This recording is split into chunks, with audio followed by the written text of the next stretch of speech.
வணக்கம். ஆகாஷ்வாணி புதுச்சேரி செய்தி சுருக்கம் வாசிப்பவர் கிருஷ்ணமூர்த்தி ராமசுப்பிரமணியன். குடியரசுத் தலைவர் திருமதி திரௌபதி முர்மு 2 நாள் அரசுமுறை பயணமாக இன்று உத்தரப்பிரதேசம் செல்கிறார். அவர் இன்று பரேலியில் இந்திய கால்நடை ஆராய்ச்சி நிறுவனத்தின் 11வது பட்டமளிப்பு விழாவில் கலந்து கொள்கிறார். ஒட்டுமொத்த சமூகத்தின் முன்னேற்றத்தில் மகளிரின் பங்களிப்பு அளப்பரியது என்று பிரதமர் திரு நரேந்திர மோடி தமது மனதின் குரல் நிகழ்ச்சியில் பாராட்டியுள்ளார். மாவோயிஸ்டுகள் தங்களது ஆயுதங்களை கைவிட்டு தேசிய நீரோட்டத்தில் இணையுமாறு உள்துறை அமைச்சர் திரு அமித்ஷா வலியுறுத்தியுள்ளார்.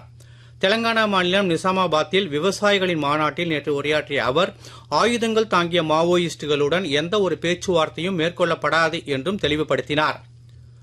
மக்களவைத் தலைவர் திரு ஓம் பிர்லா இன்று தரம்ஷாலாவில் தப்போவனத்தில் காமன்வெல்த் நாடாளுமன்ற கூட்டமைப்பின் 2வது மண்டல மாநாட்டை துவக்கி வைக்கிறார். துபாயில் நேற்று நடைபெற்ற 15வது ரத யாத்திரையில் 1000க்கும் அதிகமான பக்தர்கள் கலந்து கொண்டனர். ஐக்கிய அரபு அமீரகத்தின் ஒடிசா சமாஜத்தால் ஏற்பாடு செய்யப்பட்டிருந்த இந்த ரத யாத்திரையில் பகவான் ஜெகந்நாதர், பகவான் பாலபத்ரா மற்றும் சுபத்ரா தேவி ஊர்வலமாக எடுத்துச் செல்லப்பட்டனர். ஏனாமில் கால்நடைகள், கோழிகள் மற்றும் நாய்கள் கண்காட்சி நேற்று நடைபெற்றது. கால்நடைகள் துறை சார்பாக நடைபெற்ற இந்த கண்காட்சியில் 200க்கும் மேற்பட்ட விலங்குகளுடன் அவற்றின் உரிமையாளர்கள் பங்கேற்றனர். கால்நடைகளுக்கு தவறாமல் தடுப்பூசிகளை செலுத்தி அவற்றின் ஆரோக்கியத்தை பராமரிக்குமாறு கால்நடை மருத்துவர் டாக்டர் குமரன் கண்காட்சியின் போது பொதுமக்களுக்கு அறிவுறுத்தினார். மேற்கு திசை காற்றின் வேக மாறுபாடு காரணமாக தமிழகத்தின் ஓரிரு இடங்களிலும், புதுவை காரைக்காலின் ஒரு சில பகுதிகளிலும் அடுத்த 7 நாட்களுக்கு லேசானது முதல் மிதமான மழை பெய்யக்கூடும் என்று சென்னை மண்டல வானிலை ஆய்வு மையம் தெரிவித்துள்ளது. குடியரசுத் தலைவர் திருமதி திரௌபதி முர்மு 2 நாள் அரசுமுறை பயணமாக இன்று உத்தரப்பிரதேசம் செல்கிறார். அவர் இன்று பரேலியில் இந்திய கால்நடை ஆராய்ச்சி நிறுவனத்தின் 11வது பட்டமளிப்பு விழாவில் கலந்து கொள்கிறார்.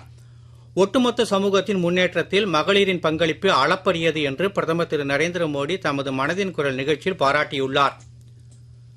மாவோயிஸ்டுகள் தங்களது ஆயுதங்களை கைவிட்டு தேசிய நீரோட்டத்தில் இணையுமாறு உள்துறை அமைச்சர் திரு அமித்ஷா வலியுறுத்தியுள்ளார். தெலங்கானா மாநிலம் நிசாமாபாத்தில் விவசாயிகளின் மாநாட்டில் நேற்று உரையாற்றிய அவர், ஆயுதங்கள் தாங்கிய மாவோயிஸ்டுகளுடன் எந்த ஒரு பேச்சுவார்த்தையும் மேற்கொள்ளப்படாது என்றும் தெளிவுபடுத்தினார்.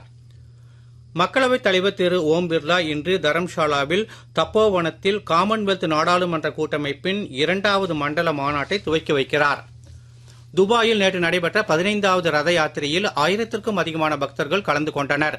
ஐக்கிய அரபு அமீரகத்தின் ஒடிசா சமாஜத்தால் ஏற்பாடு செய்யப்பட்டிருந்த இந்த ரத யாத்திரையில் பகவான் ஜெகந்நாதர், பகவான் பாலபத்ரா மற்றும் சுபத்ரா தேவி ஊர்வலமாக எடுத்துச் செல்லப்பட்டனர். ஏனாமில் கால்நடைகள், கோழிகள் மற்றும் நாய்கள் கண்காட்சி நேற்று நடைபெற்றது. கால்நடைகள் துறை சார்பாக நடைபெற்ற இந்த கண்காட்சியில் 200க்கும் மேற்பட்ட விலங்குகளுடன் அவற்றின் உரிமையாளர்கள் பங்கேற்றனர். கால்நடைகளுக்கு தவறாமல் தடுப்பூசிகளை செலுத்தி அவற்றின் ஆரோக்கியத்தை பராமரிக்குமாறு கால்நடை மருத்துவர் டாக்டர் குமரன் கண்காட்சியின் போது பொதுமக்களுக்கு அறிவுறுத்தினார்.